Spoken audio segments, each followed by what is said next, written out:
aristeguinoticias.com y Enrique Dussel presentan 2020, la pandemia.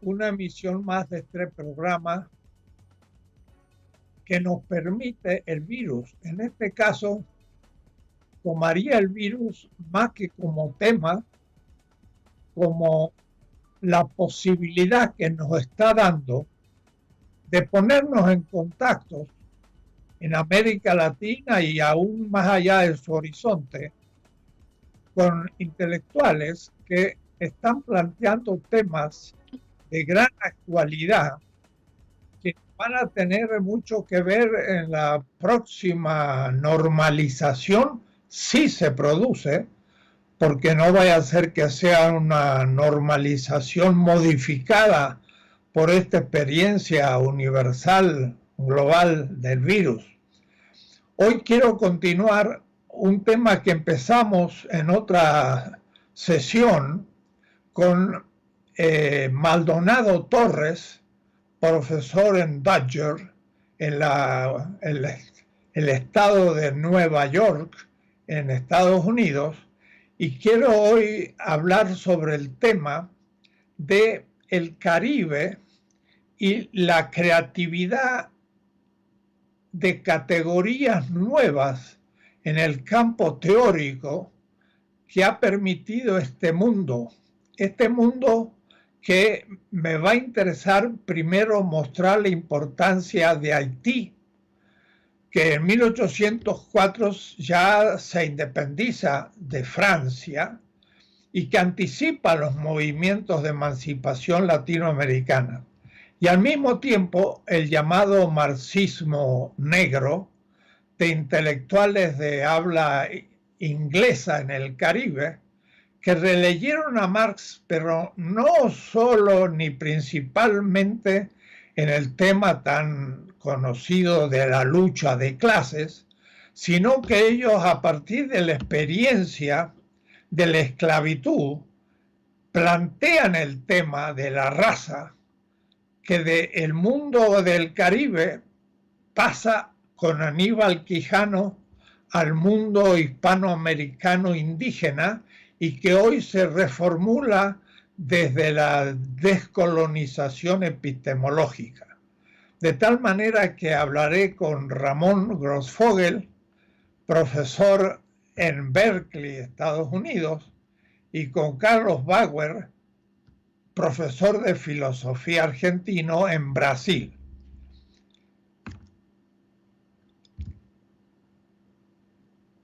Muchas gracias, Enrique, por la invitación. Gracias por poner estos temas en discusión, que son temas vitales y bastante invisibilizados en América Latina, lamentablemente.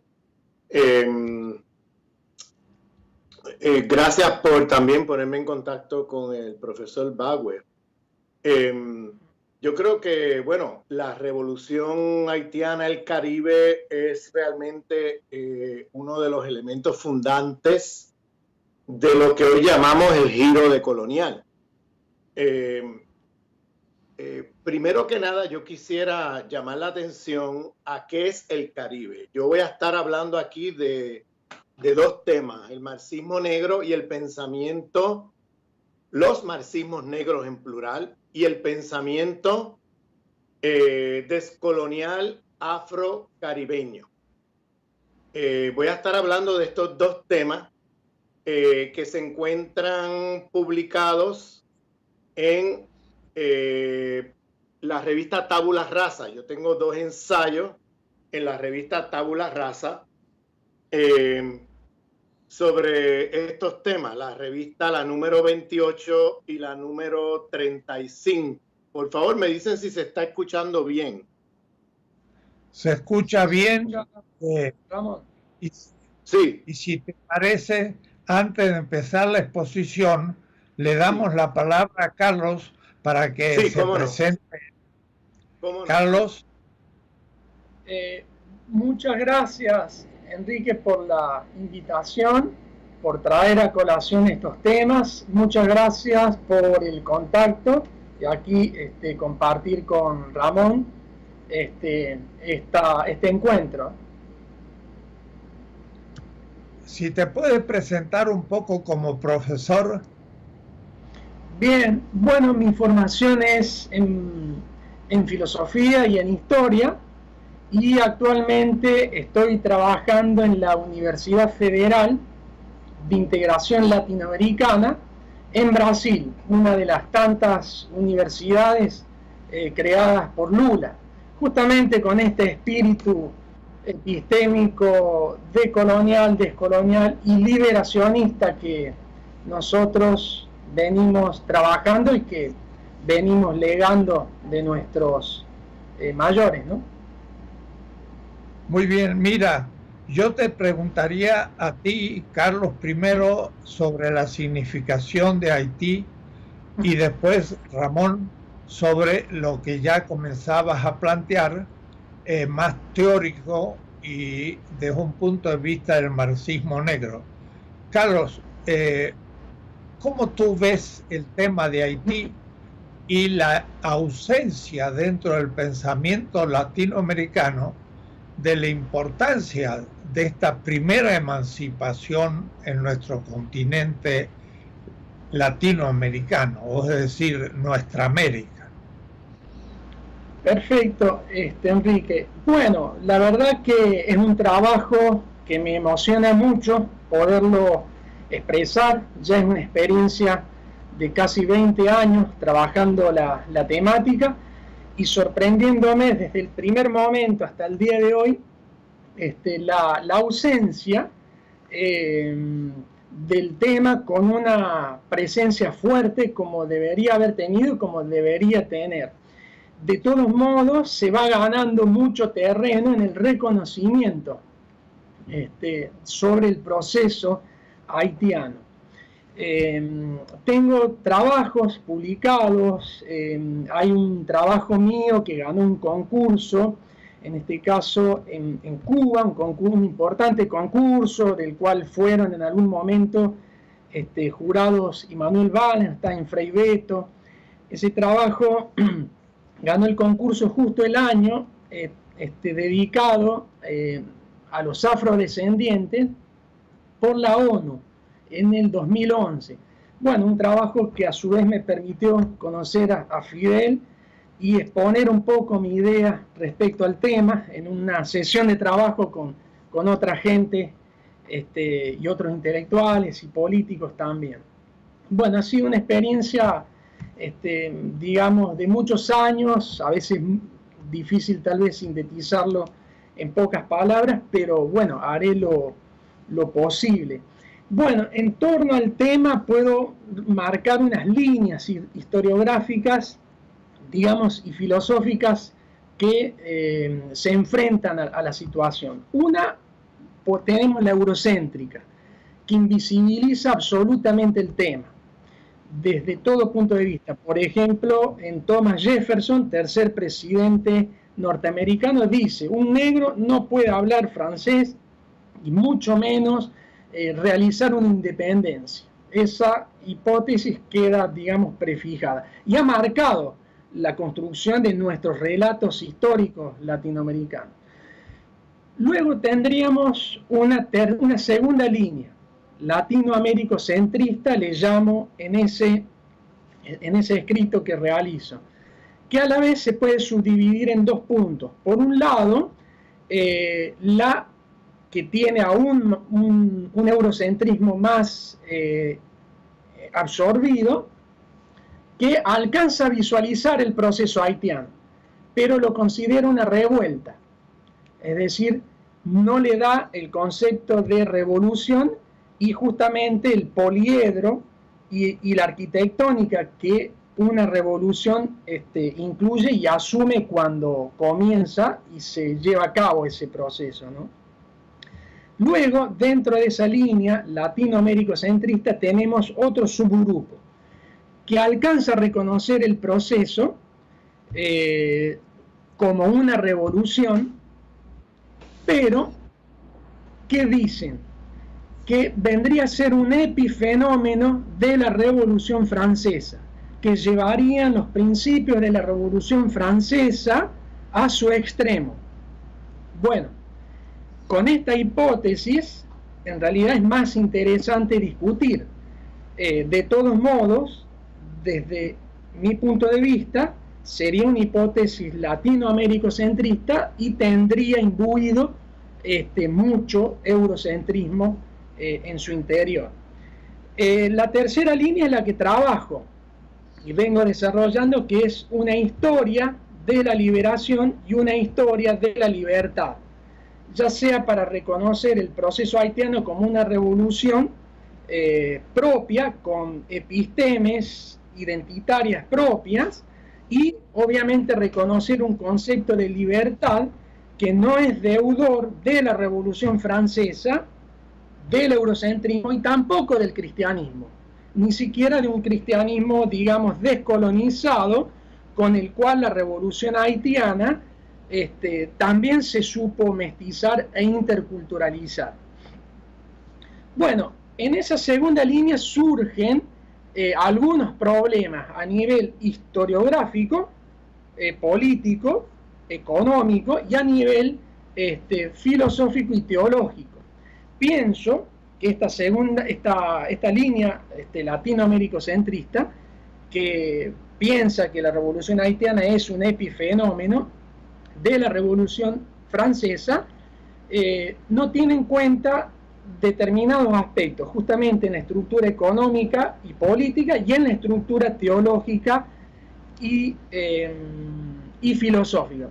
Vamos a ver si puntualmente ahí puedo hacer una precisión.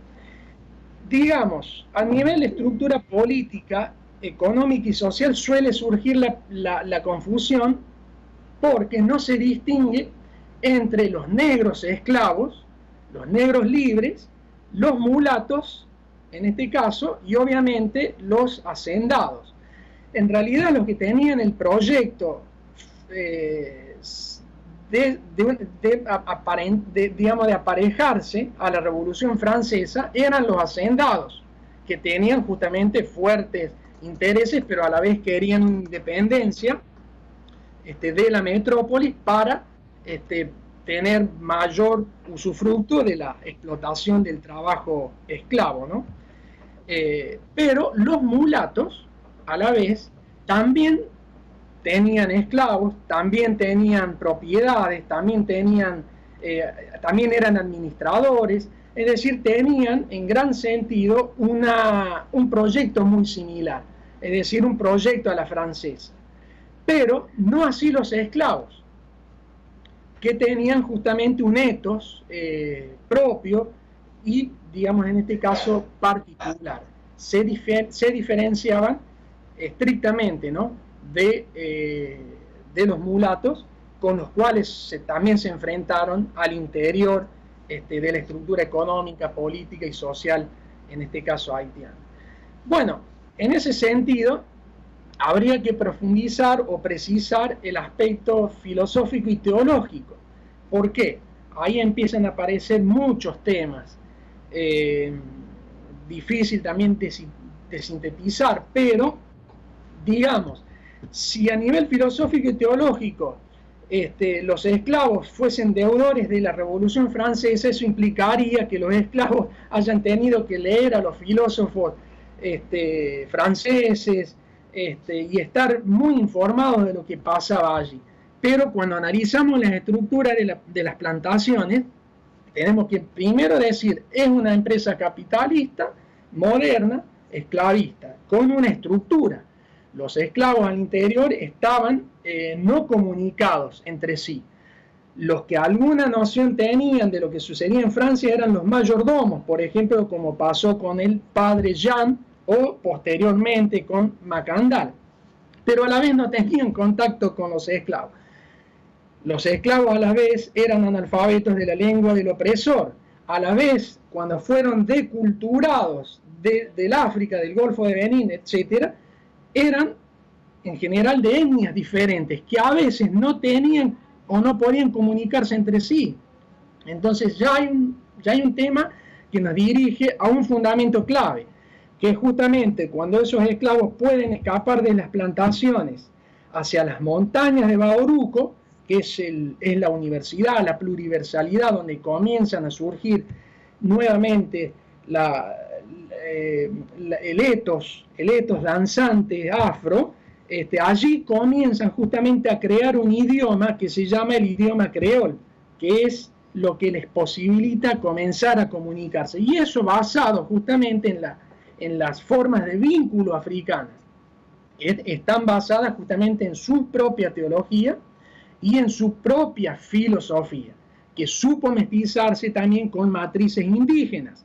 Entonces allí, por ejemplo, Jean-Anouilh Louis Juste, un importante intelectual haitiano asesinado 4 horas antes del terremoto de Haití, dice justamente, ese etos que comienza a conformarse en las montañas de Bauruco va a tomar el principio taíno y arahuaco, que es vivir libres o morir. Bueno, ese concepto de vivir libres, luego habría que profundizarlo en sentido filosófico y teológico para ir viendo justamente por qué hay una historia de la libertad que va, digamos, allí a eclosionar ese 1 de enero de 1804 en el Estado Independiente. Pero hay una historia muy larga previamente, ¿no? Que muchos, justamente en la hipótesis latinoamericocentrista, lo remontan solo al 1791, que es la época de la Asamblea del Bosque Caimán. Bueno, ahí la confusión también surge, porque la Revolución Francesa fue en 1789, pero el proceso haitiano comienza mucho antes. Hay un texto, Dussel, tuyo, Enrique, que es el 1492, el encubrimiento del otro, que tú señalas ahí que en la página 133 que se registran las primeras sublevaciones, digamos, de esclavos en 1522, y eso es muy acertado. Esas sublevaciones comienzan en principio a ser, digamos, más aisladas, ¿no? Pero en 1679, con el padre Jean, comienzan las primeras insurgencias con un carácter revolucionario propiamente definido. El padre Jean fue un esclavo de la Hispaniola y justamente quiso ahí derrocar a su amo y comenzar allí un proceso revolucionario que va a continuar todo el siglo XVIII, ¿no? Hasta aquel famoso líder que Alejo Carpentier menciona en El Reino de este Mundo, que es François Macandal, hasta llegar ahí a Buchmann, llamado el Espartaco Negro, y la Asamblea del Bosque Caimán, ¿no? Bueno, son muchos aspectos que han ido, digamos, sentando todos los precedentes históricos, epistémicos, incluso feministas, porque el movimiento feminista revolucionario comienza allí, con la posición de la mujer justamente fundamental en el proceso haitiano.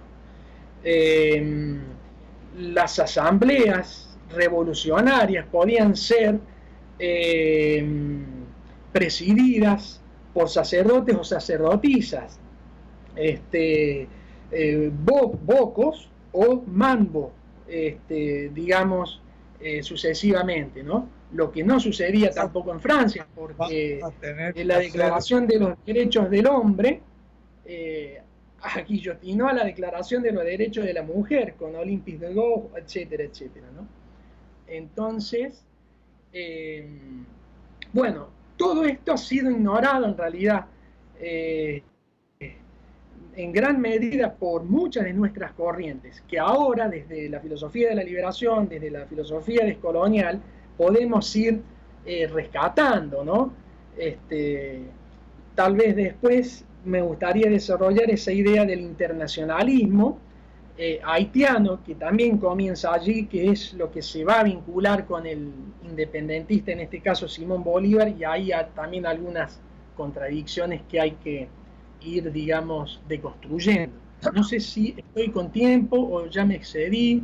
No, mira, vamos a quizás en otra sesión continuar el tema, pero era para presentar el hecho de la ignorancia en la historia latinoamericana del antecedente fundamental de Haití como una revolución, pero de raza negra ante la modernidad blanca.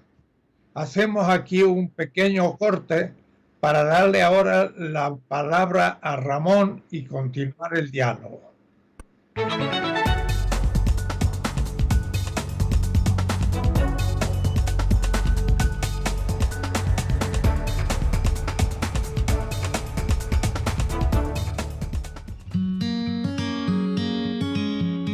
El Instituto Nacional de Psiquiatría de la Secretaría de Salud recomienda medidas de higiene de sueño que promueven una mejor calidad y cantidad de sueño. Algunas recomendaciones son disminuir el tiempo en cama, tener horarios regulares para acostarse y levantarse, evitar la cafeína, alcohol y nicotina, cenar ligero, hacer ejercicio por la mañana, no hacer siestas, usar la cama solamente para dormir, evitar dispositivos electrónicos media hora antes de dormir, tener un ambiente cómodo para dormir.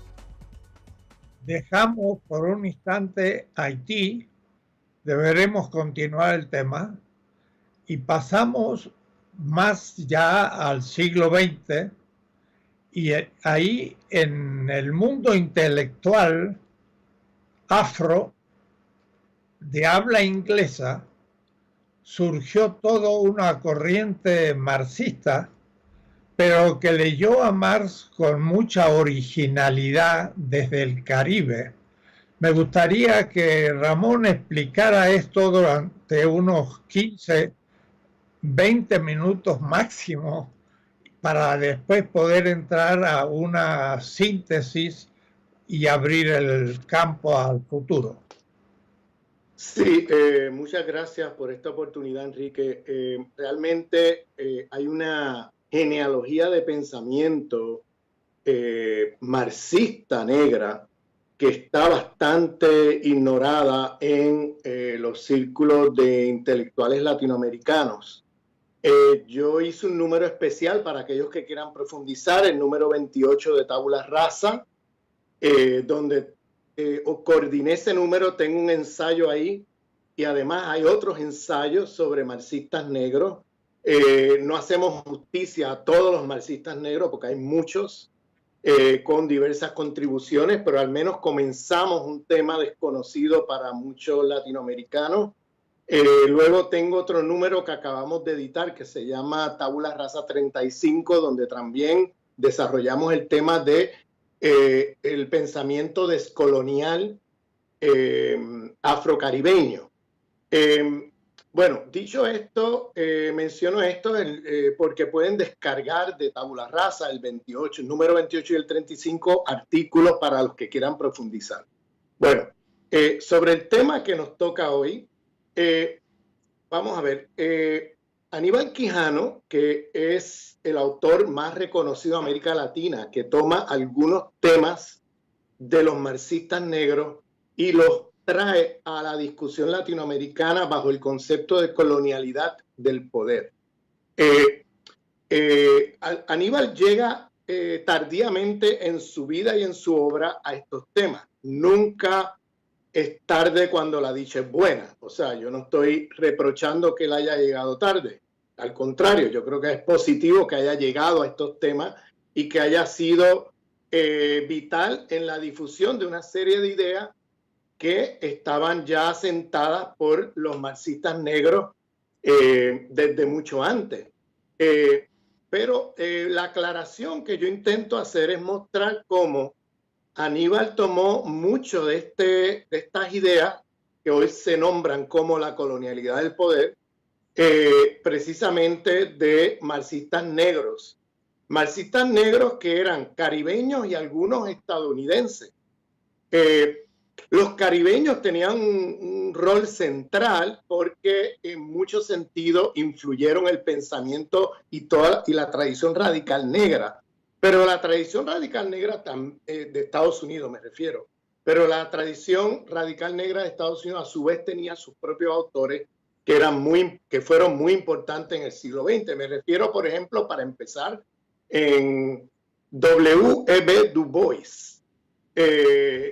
Du Bois, como se conoce en la América del Norte, o Dubois en francés, es un apellido obviamente del Caribe estadounidense, un apellido que viene de Luisiana, de la época colonial francesa en ese territorio, que luego pasó a ser territorio estadounidense, pero la formación del Caribe, lo que llamamos Caribe, no es solamente una geografía, sino que lo que llamamos Caribe es una experiencia histórica, política, económica y cultural de la plantación del capitalismo racial.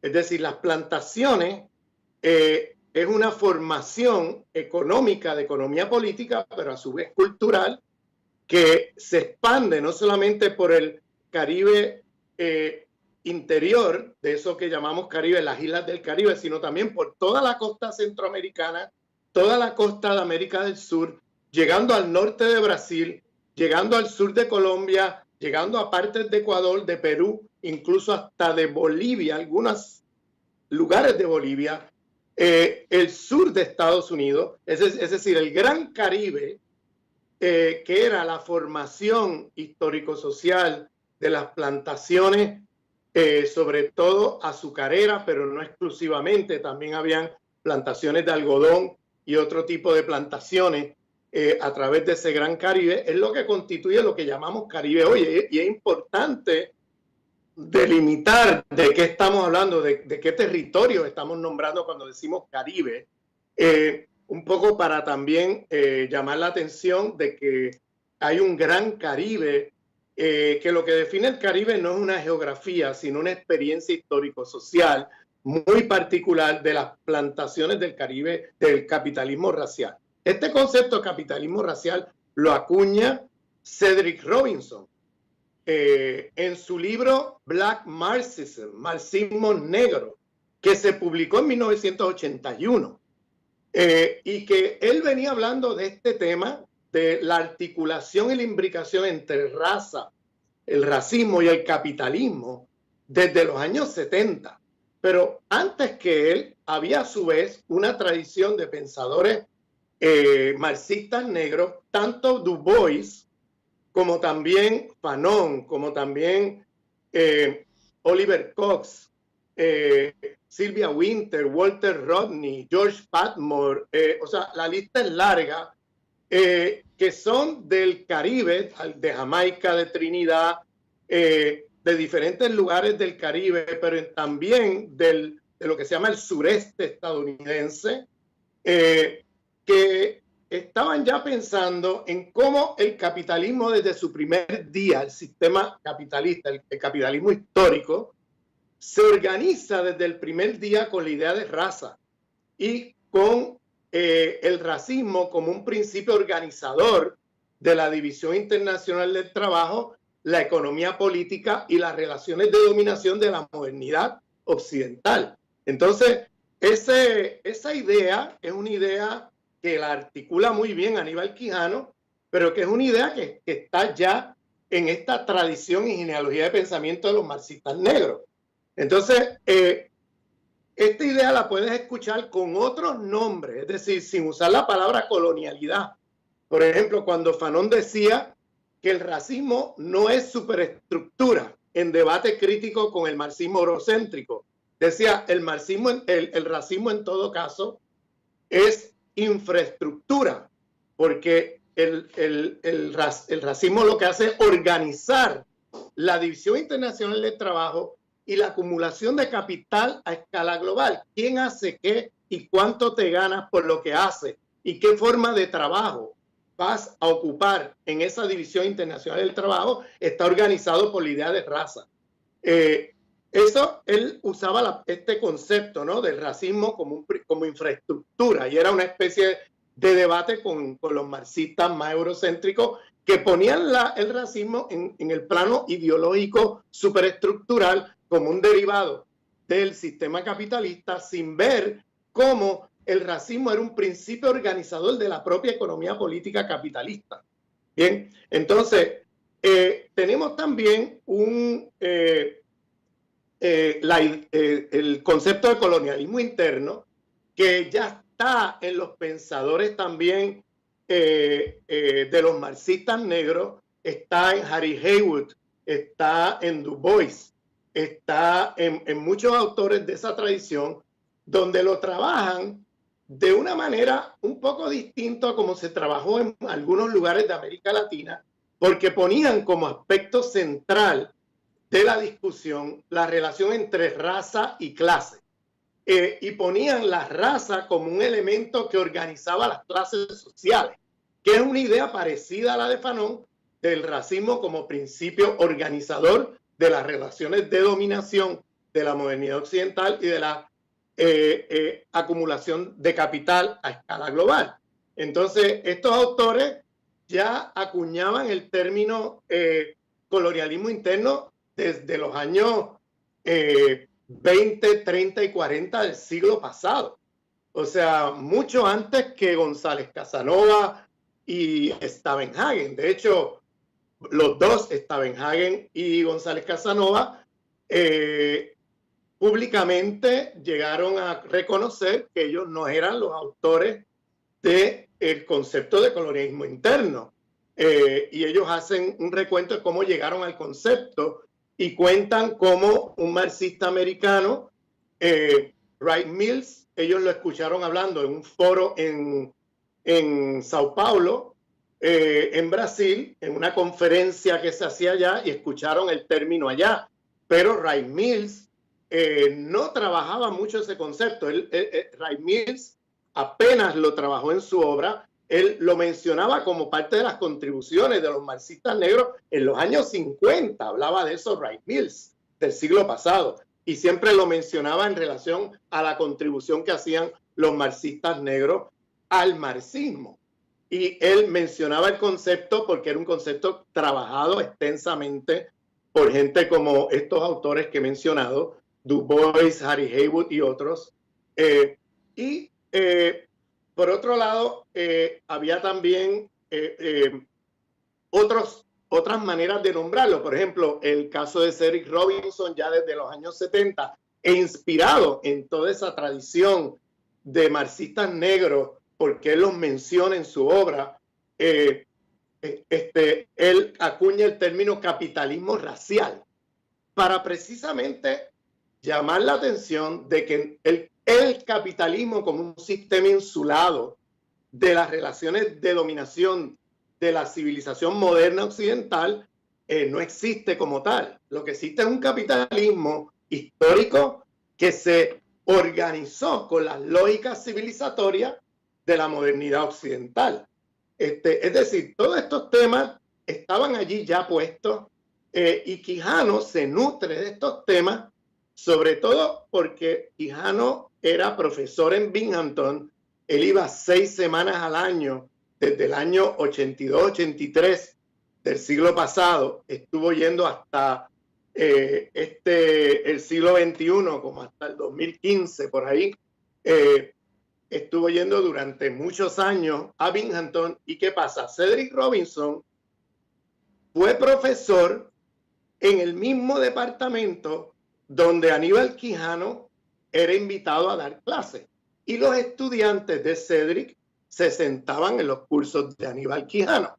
Y habían también otras personas y otros profesores allí y estudiantes que también conversaban con Aníbal y claro, le traían estos temas de el trabajo de Cedric Robinson, le cuestionaban a Quijano el marxismo que él manejaba en ese momento, que era un marxismo mucho más tradicional, un marxismo que todavía no había descubierto completamente la categoría de raza y su articulación con el sistema capitalista.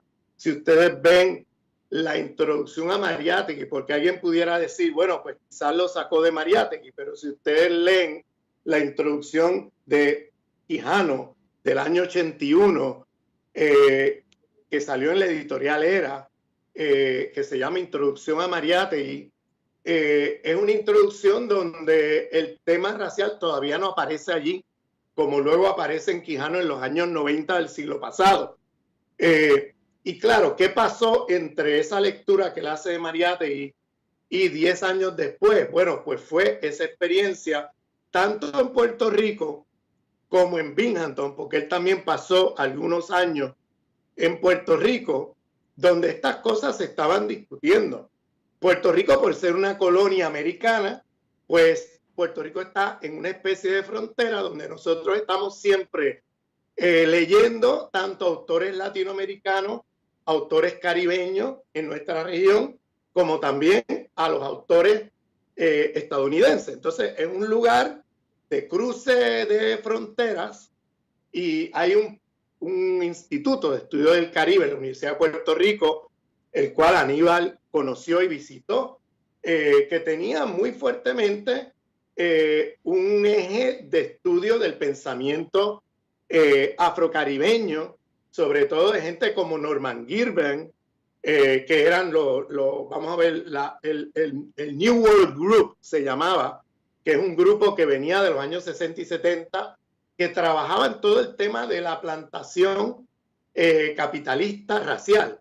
Entonces, Norman Girben es uno de los grandes nombres, pero está Clive Thomas, está el mismo Walter Rodney, que es reconocido como uno de los grandes pensadores, no solamente del Caribe, sino de África, porque él hizo aquel famoso libro que se llama Cómo Europa subdesarrolló a África, que es un libro clásico en África, no solamente en el resto del mundo, sino que él desarrolló ese libro porque él hizo una estancia de varios años en Tanzania e hizo una investigación extensa. Él era de la Guyana británica e hizo una investigación extensa de colonialismo y en la esclavización de africanos por parte de los europeos en el continente africano.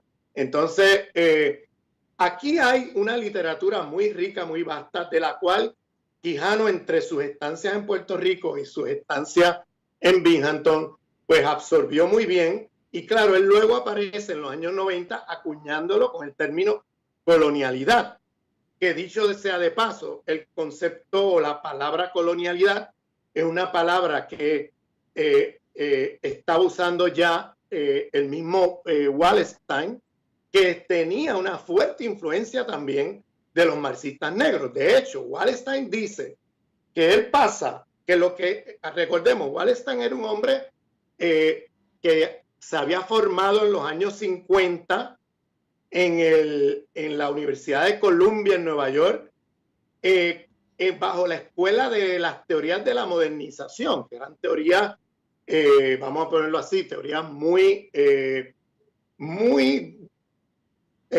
apologéticas del imperialismo americano, teorías precisamente formadas por el Departamento de Estado americano en la Guerra Fría para contrastar con la Unión Soviética y el bloque socialista en aquella época.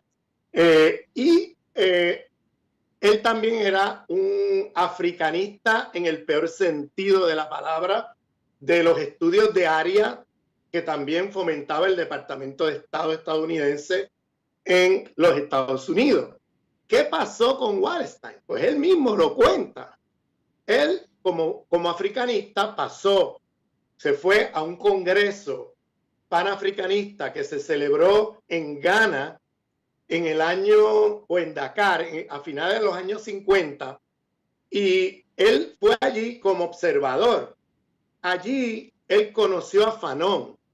Wallenstein, como conocía muy bien la lengua francesa, hablaba francés muy bien, pasó una semana con Frantz Fanon, que él cuenta que desayunaban, almorzaban y comían juntos, estaban juntos en el Congreso, salían a caminar por la ciudad juntos. O sea, él se pasó una semana conversando con Fanon y él dice que esa semana le cambió su vida, porque a través de esas conversaciones largas horas con Fanon, él se da cuenta de los límites epistemológicos, teóricos, en los cuales él estaba anclado.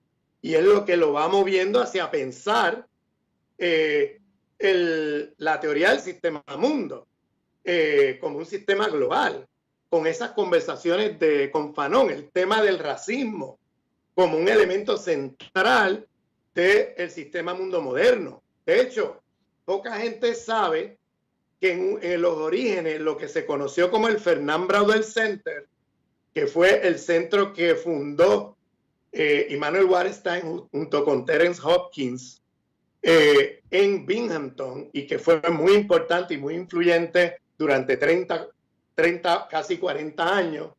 Ese centro se iba a llamar originalmente Frantz Fanon Center, y la única razón por la cual tuvieron que cambiar el nombre fue porque la universidad no aceptó el nombre por la radicalidad que representaba Frantz Fanon.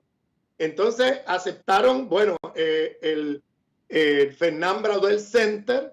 Fernand Braudel, como ustedes conocen, es un historiador de la larga duración, que él mismo reconoce haber aprendido el concepto de la larga duración con los historiadores brasileños en los años 30 del siglo pasado. Es decir, que Wallerstein tuvo que cambiarle el nombre, pero el nombre original era Frantz Fanon Center. Y digo esto un poco para poner allí la genealogía, porque, por ejemplo, la teoría del sistema mundo, el mismo Wallerstein reconoce no solamente la influencia de Fanon, sino que él dice que el primer autor de la teoría del sistema mundo es el marxista negro de Trinidad, que se llama Oliver Cox. Oliver Cox hizo no una trilogía, sino 4 volúmenes del sistema mundo capitalista desde los años 40 hasta principios de los años 60. Fueron 4 volúmenes donde él acuña y articula la teoría del sistema mundo. Y esa obra de Oliver Cox, Wallerstein la reconoce como el origen de la teoría del sistema mundo. Fíjense cómo he dicho aquí que Stavenhagen y Casanova, a los cuales en América Latina nosotros le atribuimos el origen de la teoría del colonialismo interno, reconocen que ellos no son el origen, que ellos lo escucharon de un marxista americano, que a su vez ese marxista americano lo atribuye a los marxistas negros. Wallerstein mismo, que nosotros le atribuimos la teoría del sistema mundo a Wallerstein, y él mismo dice que viene de los marxistas negros y sobre todo de Oliver Cox, y claro, y de sus conversaciones con Frantz Fanon. Fíjense cómo la teoría de la colonialidad del poder, que se la hemos atribuido a Quijano, y no quiero negar las contribuciones de Quijano, pero se la atribuimos a Quijano, cuando realmente estas teorías precedían a Quijano por mucho tiempo, y de hecho Quijano las aprende en su contacto en Puerto Rico y Estados Unidos, con marxistas que estaban trabajando las obras de los marxistas negros caribeños y los marxistas negros estadounidenses.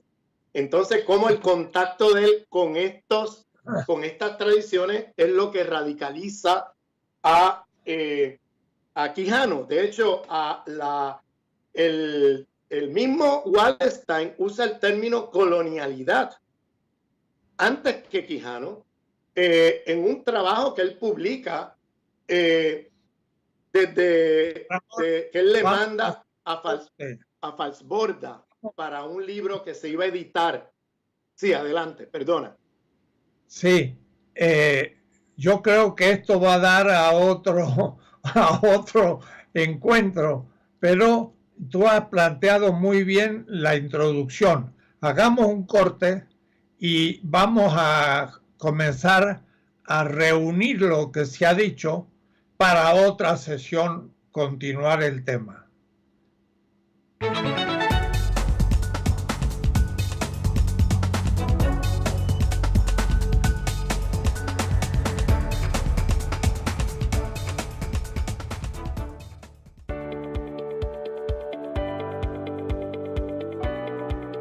El Instituto Nacional de Psiquiatría de la Secretaría de Salud recomienda técnicas de respiración.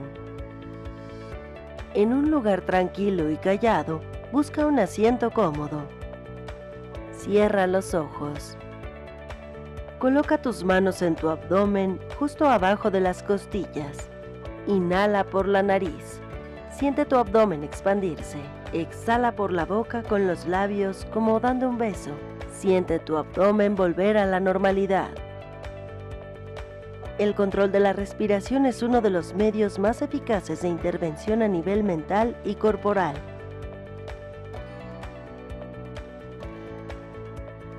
Las técnicas de respiración ayudan a disminuir la ansiedad, relajar los músculos e incluso a mejorar la concentración.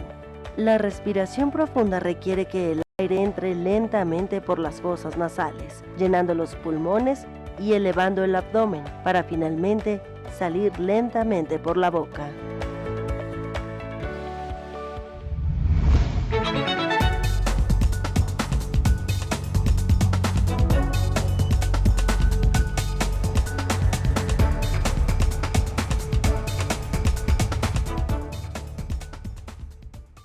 Bueno, he dejado que hablen los dos expositores de hoy y creo que el tema es muy importante para la nueva normalidad. O es decir, la izquierda mexicana, pienso yo, ha tenido una larga tradición de lectura y de estudio del marxismo, pero en general ha sido una visión un tanto más tradicional. Hubo mucha dificultad en admitir, por ejemplo, la pura teoría de la dependencia, que es estrictamente marxista, pero se la rechazó como siendo una doctrina burguesa. Ahora, cuando uno escucha hablar a Carlos sobre Haití, vemos que realmente en nuestra historia de la emancipación, realmente Haití está ausente y como tú decías, Carlos, es predominante la segunda visión, que piensa que es una extensión de la Revolución Francesa sin mayores alcances. Y como tú hiciste en tu síntesis, la revolución vino de los esclavos desde abajo, no de los mulatos, y qué decir de los hacendados, como más o menos la gente tiene idea. Y la carta a Jamaica, desde Jamaica, de Simón Bolívar, uno se pregunta, ¿y por qué desde Jamaica? Nadie se hace mucha cuestión. Y además el mismo Bolívar, que era un blanco criollo, se preguntaba qué éramos en América Latina. Pero los indígenas no se preguntaban eso porque los tenían obviamente resuelto. Y los esclavos habían sido trasterrados, tampoco se preguntaban, es decir, ciertas cuestiones son muy de la élite blanca, criolla, nuestra visión histórica. Ahora, cuando uno escucha hablar ahora a Ramón del trasfondo de estas doctrinas, y tú nombras a don Pablo González Casanova, un gran personaje realmente en la sociología y la historia mexicana, y Staffenhagen, me tocó justamente un semestre en Harvard con él. Él tenía una cátedra y yo tenía otra, y ahí también hicimos un buen amistad más personal.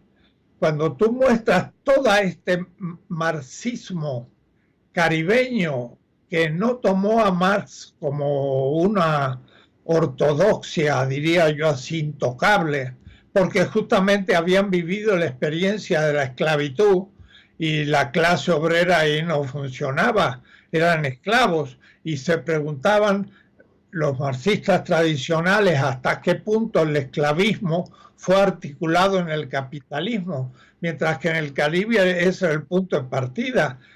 El esclavismo, por supuesto, fue articulado desde el comienzo con el capitalismo y exigía agregarle a Marx muchas cosas que él no había visto. Marx reconoce en la edición francesa del Capital que lo que él ha hecho es válido para la Europa occidental. No era ni del todo válido para la Rusia de Danielson, que él se pone a estudiar y a querer explicar. ¿Qué decir? Él del Caribe sabía muy poco.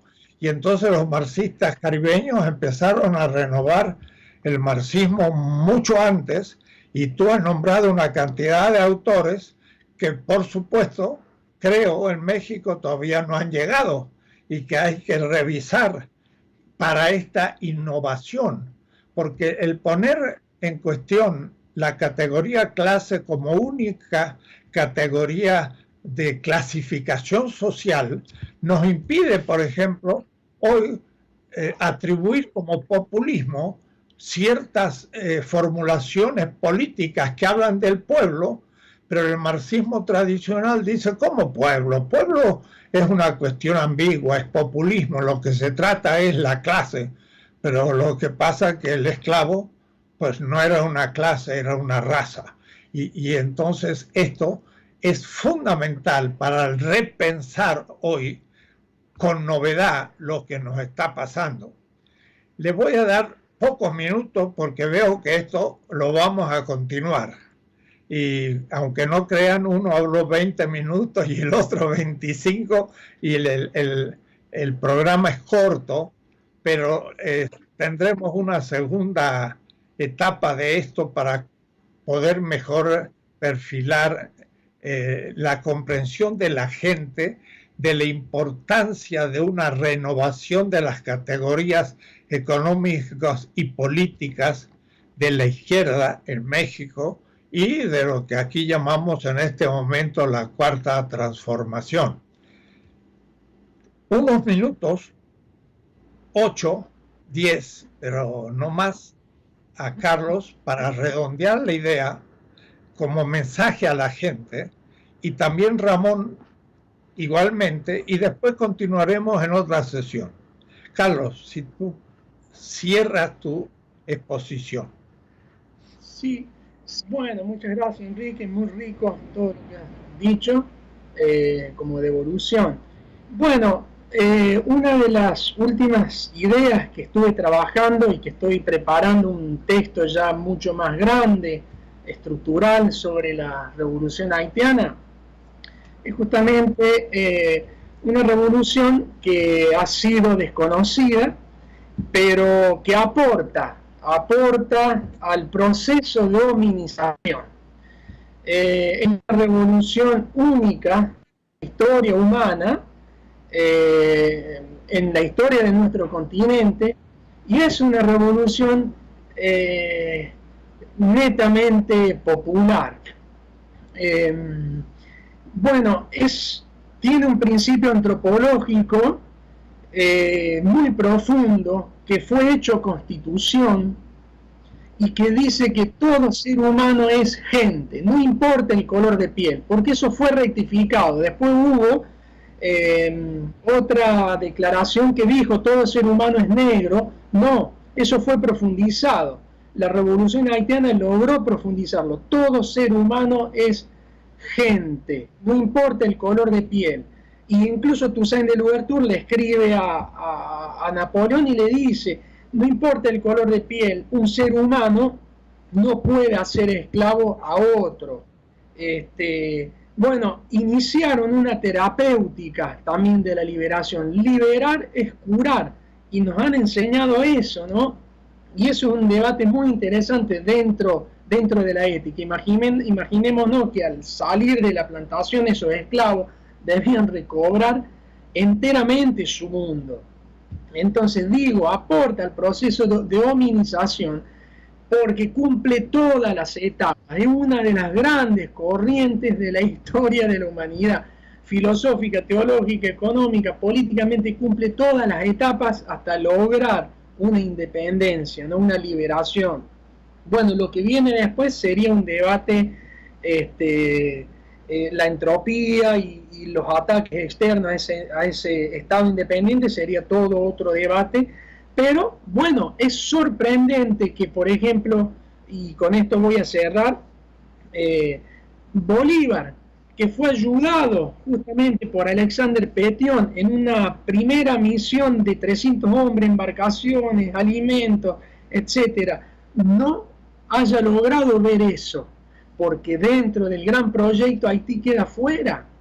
Incluso Miranda, que fue ayudado por Dessalines, y Miranda ya venía con una trayectoria de haber peleado en España, en Norteamérica, en Francia, haber sido condecorado por Catalina II y haber pasado por Londres para conseguir el apoyo de los británicos para la independencia latinoamericana. Igual hizo Bolívar. Hay una correspondencia muy larga entre Bolívar y Bentham, Jeremías Bentham, el del gobierno británico es pluscuamperfecto. Bueno, insistió tanto, al final accede a la ayuda que Alexander Petion, y fíjense, fue una segunda misión porque la primera de Bolívar fracasa. Alexander Petion le proporciona 400 hombres más con armamento y todo lo necesario. Pero, creo yo, sin hacer un juicio, ¿no? Creo que más que nada un análisis filosófico, el eurocentrismo y el latinoamericocentrismo, visible y con sus hilos invisibles, configuraron ese prejuicio en Bolívar. Por ejemplo, en la Carta de Jamaica, Bolívar dice, ¿no?, el oro y el esclavo. El oro lo corrompe todo, el esclavo está corrompido por sí mismo. Es decir, hay una falta de trabajo ahí etnográfico, una visión más intercultural, porque muchos de esos esclavos eran sabios de sus culturas, y además eran pueblos que tenían una referencia filosófica propia, lógica, etc.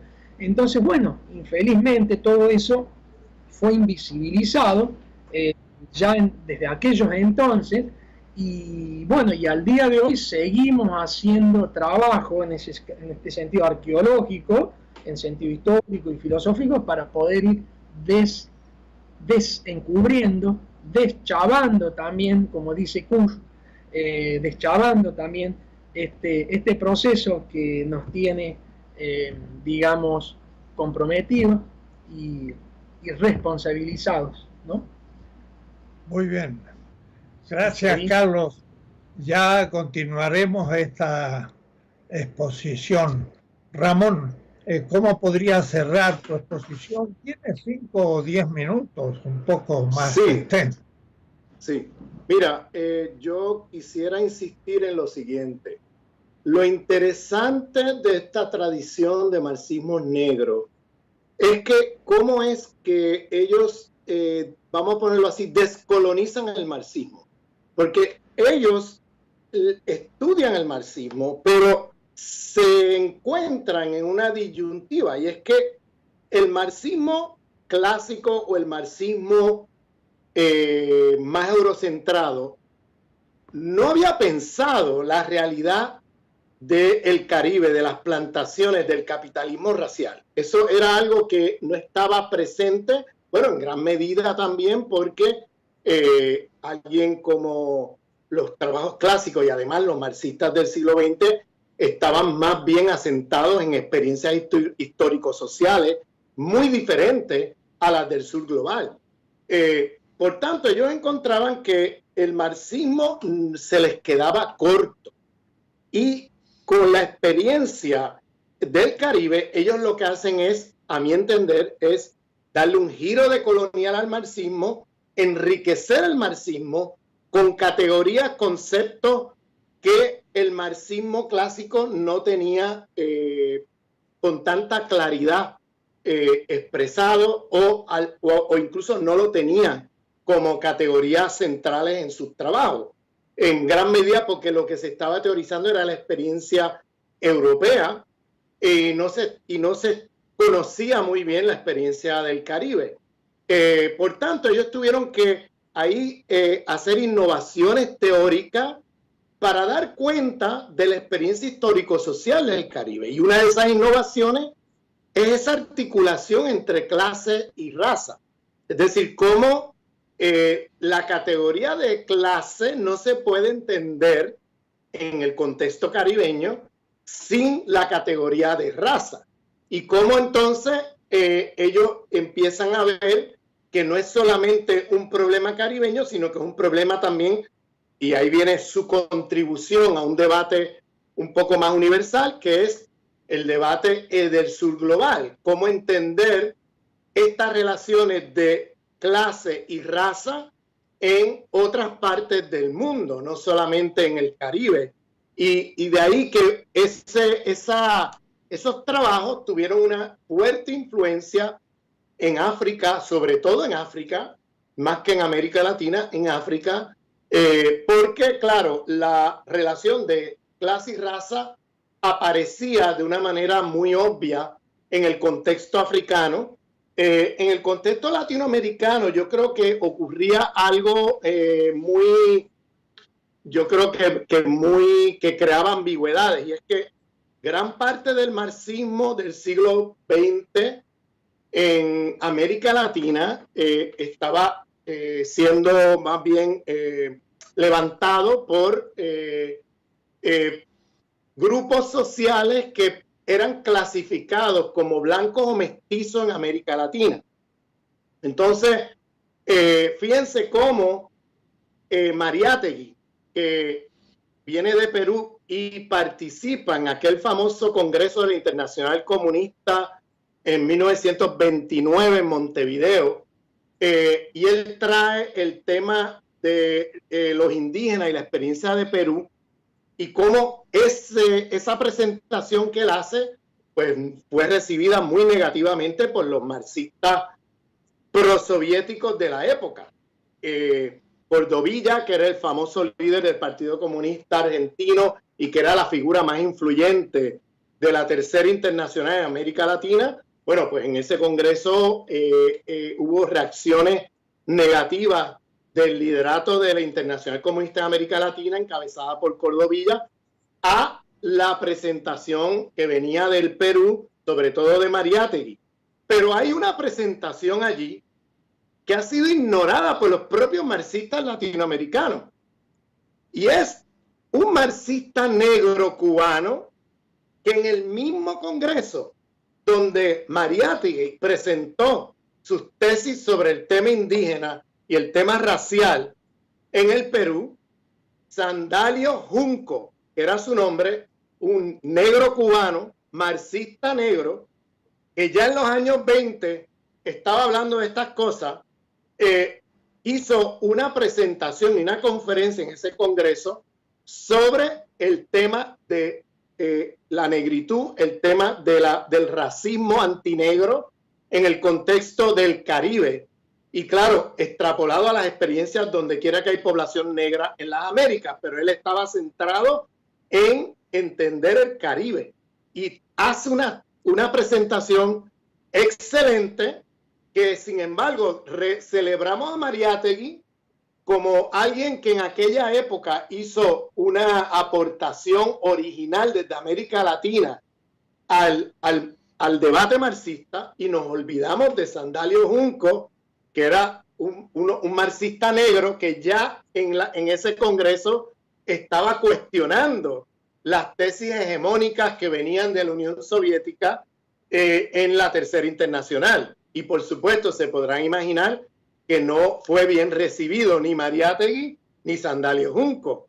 En el caso de Sandalio Junco, no era solamente Sandalio Junco, era toda una serie de pensadores y pensadoras caribeños que él fue en parte a representar, porque él va allí como representante del Partido Comunista Cubano. Y acordémonos que dentro del Partido Comunista Cubano habían también marxistas negros que estaban pensando estas cosas desde esa época. Lamentablemente esas genealogías como que se perdieron en el camino y perdimos de vista eso. Fíjense cómo estoy hablando. Bueno, los marxistas negros que hablé en mi primera intervención han escrito la mayoría de ellos en francés o en inglés. No han escrito en castellano y de hecho hay pocas traducciones, con algunas excepciones hay muy pocas traducciones de ellos al castellano. Pero observen cómo ahora empiezo a hablar de marxistas negros que escribieron en castellano y que desconocemos completamente. Walterio Carbonell, Juan René Betancourt, Carlos Moore, Ángel Pinto Albiol. Puedo ir sobre la lista, tengo una lista larguísima.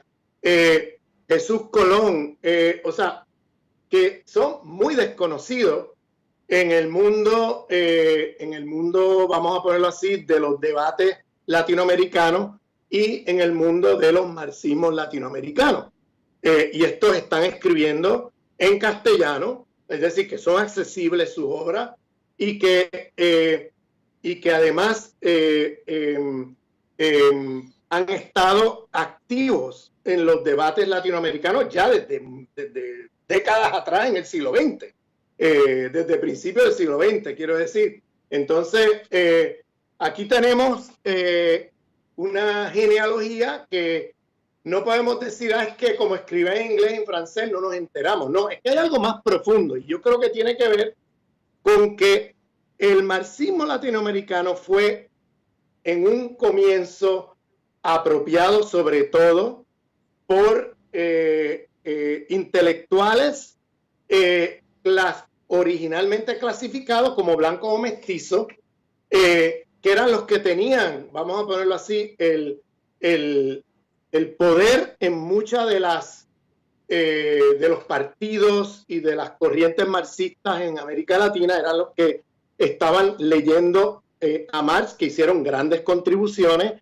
innegablemente, pero que por el hecho de no haber tenido la experiencia de ser sujetos racializados, pues estos temas, con algunas excepciones, quedaban un poco marginados. A mí, por ejemplo, una de las cosas que me llama la atención, Enrique, de tu obra, es que tú ya desde los años 70, cuando hablas de la exterioridad, siempre mencionas allí al indígena y a los afro, lo cual era en muchos sentidos una innovación frente a ciertos marxismos de la época, donde tú ya estabas reconociendo el problema racial como parte de esa exterioridad. Y en parte, para usar el lenguaje de la filosofía de liberación, mucho de ese marxismo originario estaba pensado desde la totalidad y no estaba pensando el marxismo desde la exterioridad.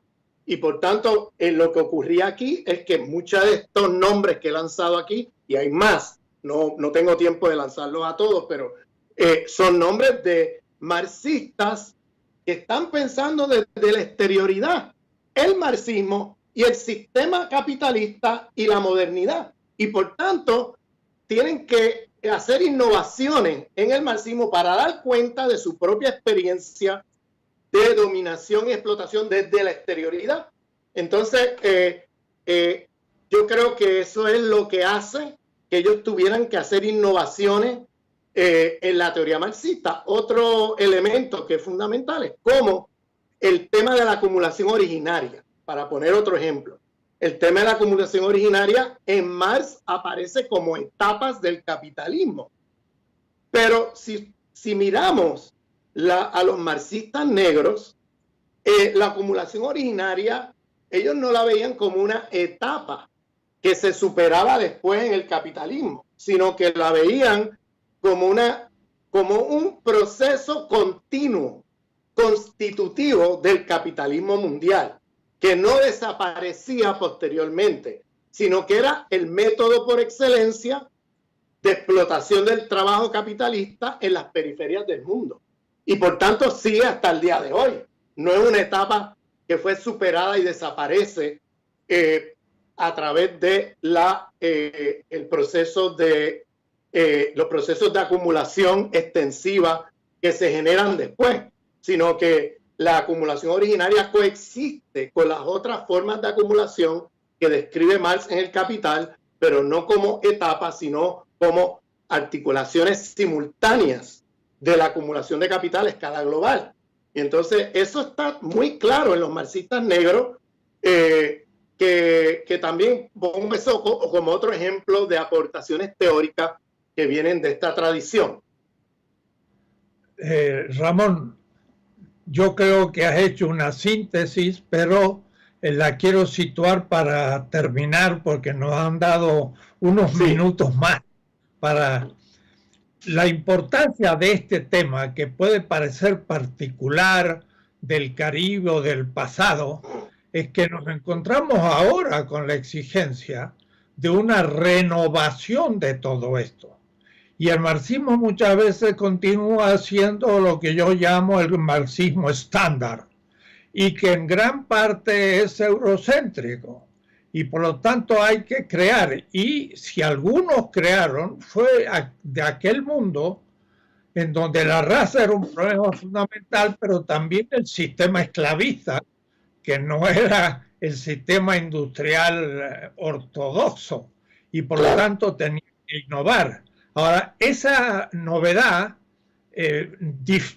entró con dificultad a la América Latina indígena, y por eso que Mariátegui, como tú indicas, quiso introducir el tema y también fue calificado de populista, y es lo que nos acontece hoy. Entonces, todo eso es una materia presente de repensar el marxismo en esta etapa de la historia del siglo XXI. Y tú has indicado una cantidad de cosas, autores, obras, que tenemos que empezar a estudiar en la América que yo llamaría indígena, donde también hay racismo, pero se ha ocultado. Se ha ocultado por la izquierda porque se la pensó como clase campesina, que no es, pero al mismo tiempo fue ocultado también por el propio marxismo porque no sabía qué hacer con la esclavitud, ni sabía cómo plantear el tema del plusvalor donde no hay salario. Pues eso es lo primero que hay que estudiar en la generalización. Ahora, eso tiene que pasar del Caribe a América Latina, pero como tú mostraste, esto también es válido para el África. Y en la India están las castas, y que no son muchas veces solo clases, ciertamente son razas, pero también son elementos de clasificación social propios. Y entonces tenemos que en el sur global innovar teóricamente, y eso es la descolonización epistemológica de las ciencias sociales eurocéntricas. El tema de hoy es ese, y el virus nos está ayudando a poner en cuestión todas esas cuestiones y nos da un tiempo para pensar hasta que vuelva a la normalidad, que yo espero no sea una normalidad como la que le antecedió a la pandemia. Por ello, entonces, muchas gracias Carlos Bauer y Ramón Grossfogel de Puerto Rico. Me olvidé decir, puedo decir, tú estás situado justo en Puerto Rico y por lo tanto en Estados Unidos y América Latina eres un puente, y ahora el marxismo negro es un puente para el marxismo indígena, para la izquierda actual que repiense y no simplemente repita. Gracias, Carlos y Ramón. Muchas gracias. aristeguinoticias.com y Enrique Dussel presentan 2020, la pandemia.